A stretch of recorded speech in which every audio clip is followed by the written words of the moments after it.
Përshëndetje dhe mirë se vini në kanalin tim. Sot do t'ju tregoj një histori true crime, dhe si çdo histori tjetër që do të gjeni në këtë kanal, është e bazuar në fakte reale. Bashkë do të zbuloj misteri dhe ngjarje që shpesh mbeten të panjohura. Nëse dhe ju jeni të pasionuar pas këtë lloji historish, më ndiqni dhe aktivizoni kampanën për mos të humbur asnjë video. Historia që do t'ju tregoj sot ka ndodhur në një nga vendet më të mbyllura në botë, në Korenë e Veriut. Bëhet fjalë për historinë e dhimbshme të Otto Warmbier, një djalë që shkoi për një udhëtim dhe përfundoi viktimë e një regjimi brutal. I entirely beg you, people and government of the DPR Korea, for your forgiveness. Please, I have made the worst mistake of my life. Por për ta kuptuar plotësisht historinë e tij, është e domosdoshme të flasim pak për Korenë e Veriut.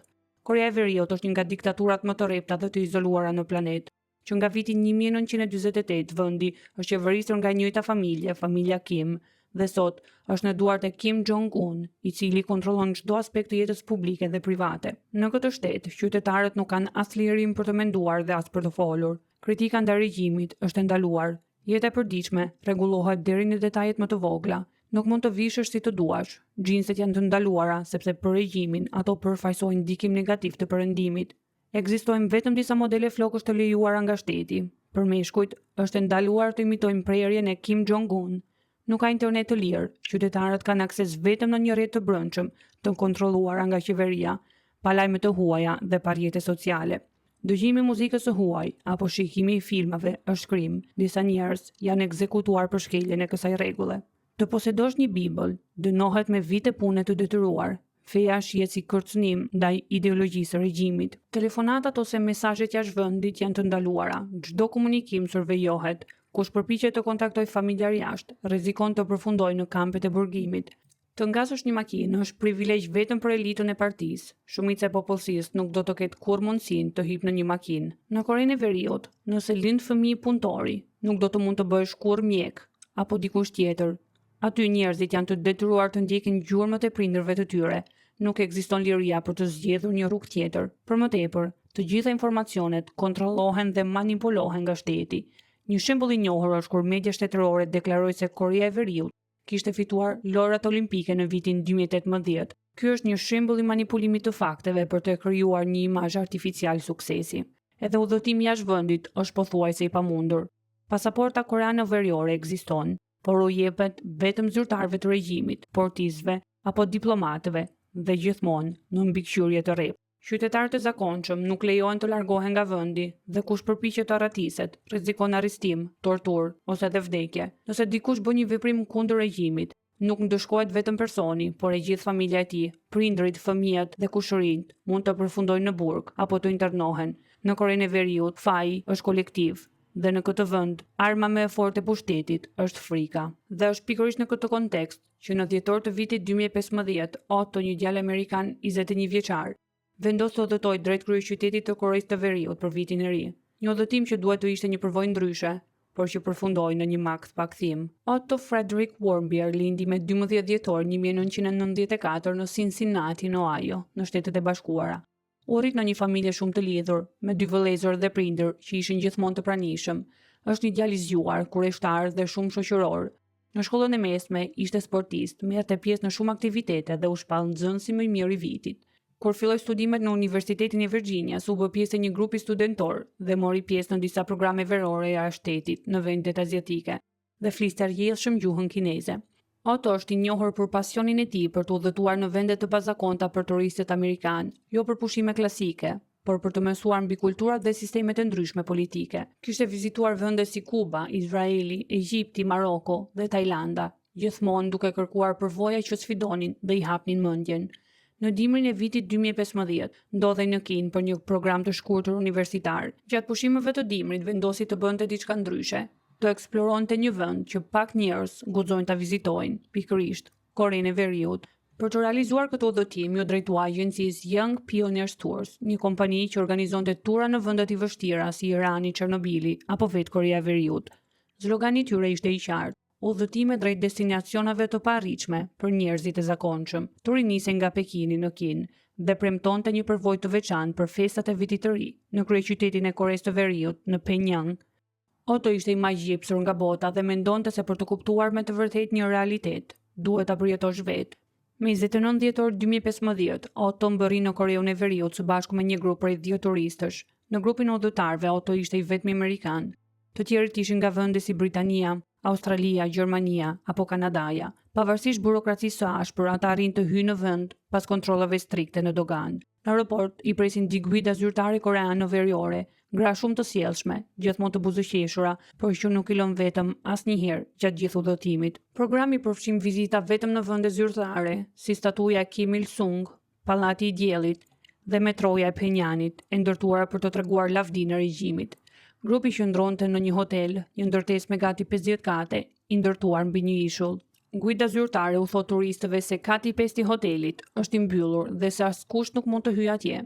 Dihet që është një zonë e rezervuar për stafin dhe shërbimet e sigurisë. Në ascensor nuk ekziston as butoni për katin e 5. Kushdo që përpiqet të shkojë atje, e di që po shkel një rregull të rrept. Gjatë gjithë udhëtimit, Otto nuk shfaq asnjë sjellje problematike.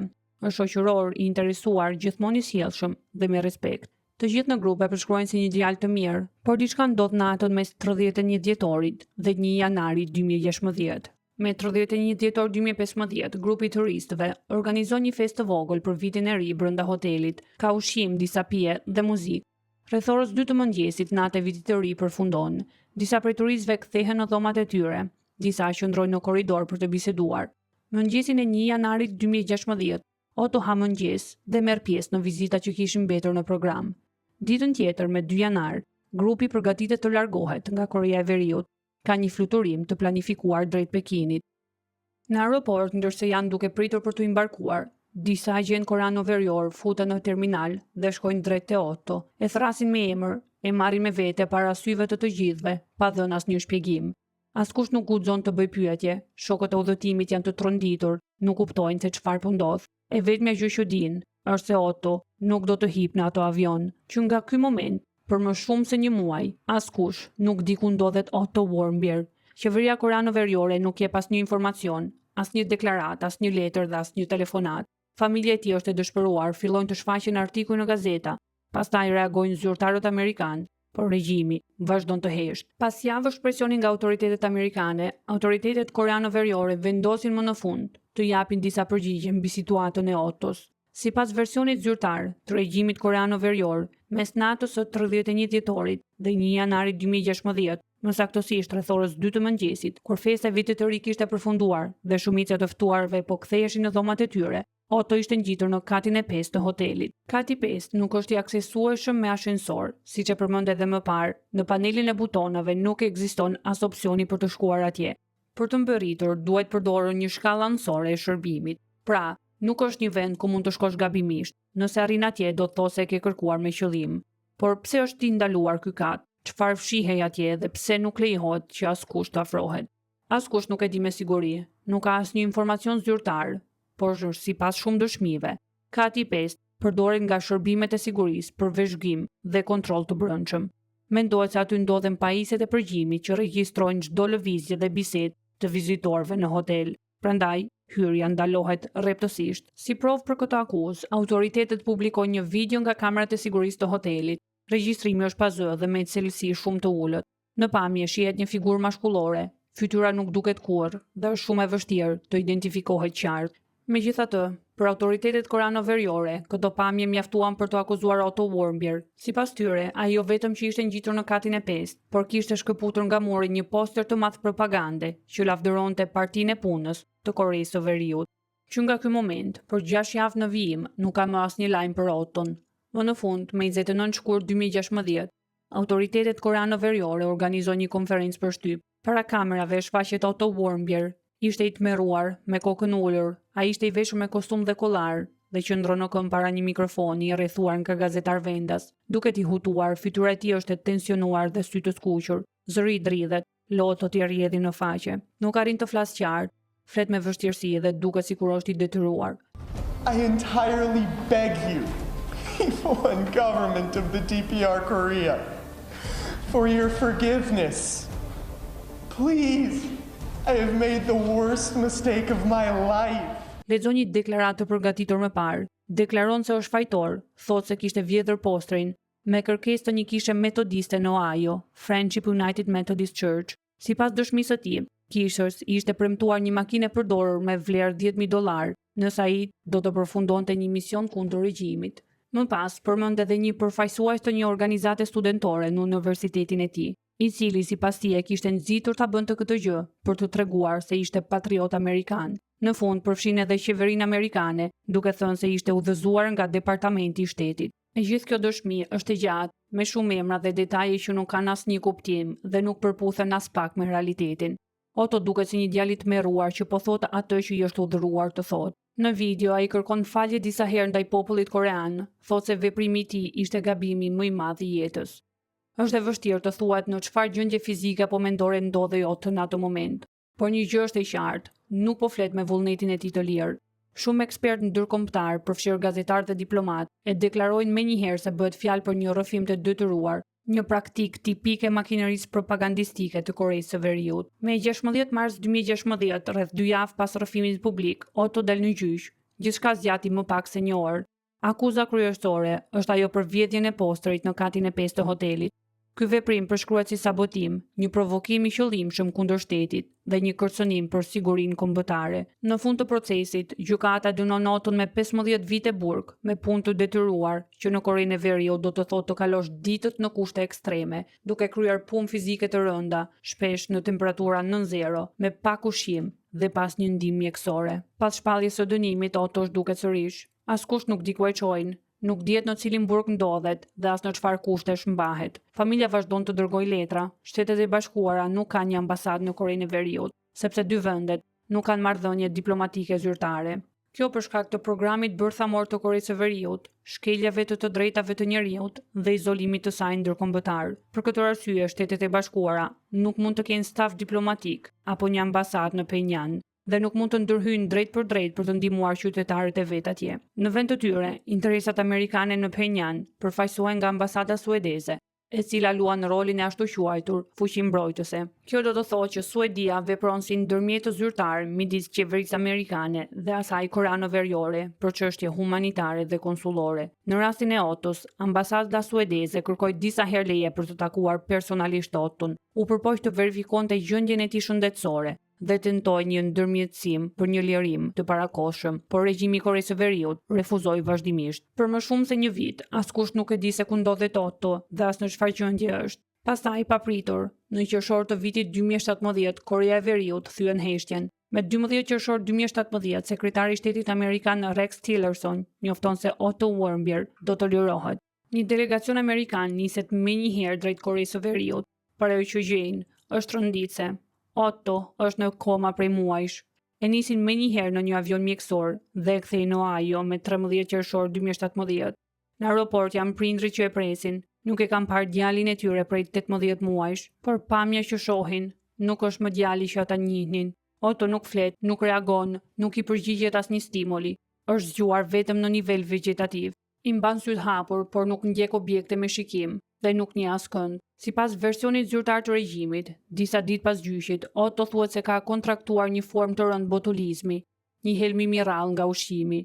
Sipas tyre, Otto ka marrë një shqetësues që nuk u specifikua kurrë dhe ka rënë menjëherë në koma, pa u zgjuar më. Por mjekët amerikan e hedhin poshtë këtë version. Në trupin e Ottos nuk u gjet asnjë gjurmë toksine dhe asnjë provë që të mbështesë diagnozën e botulizmit. Pra shpjegimi i Koreas së Veriut nuk qëndron. Sipas autopsisë, Otto kishte pësuar dëmtime të mëdha në tru. Këto dëmtime ishin tipike të rasteve ku personi ka pasur probleme serioze me frymëmarrjen, si mbytje apo privim i zgjatur nga oksigjeni.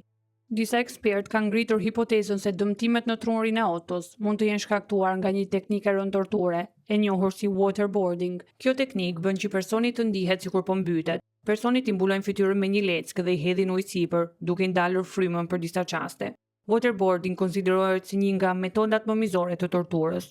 Edhe pse nuk ka prova direkte që Otto të ketë qenë viktime kësaj teknike, dëmtimet e përshkruara përputhen me ato që shkakton kjo torturë. Në trupin e tij u pan shenja në duar dhe këmbë që përputhen me përdorimin e prangave për periudha të gjata. Në gojë kishte dëmtime të pazakonta, disa dhëm ishin shtypur aq fort sa ishin futur në mishrat e dhëmbëve. Ekspertët ndërkombëtar kanë ngritur hipoteza të forta mbi ato që mund t'i ketë ndodhur pas dyerve të mbyllura, dhe shumë analistë janë të bindur se Otto është keq trajtuar rënd gjatë qëndrimit të tij në burgjet e regjimit.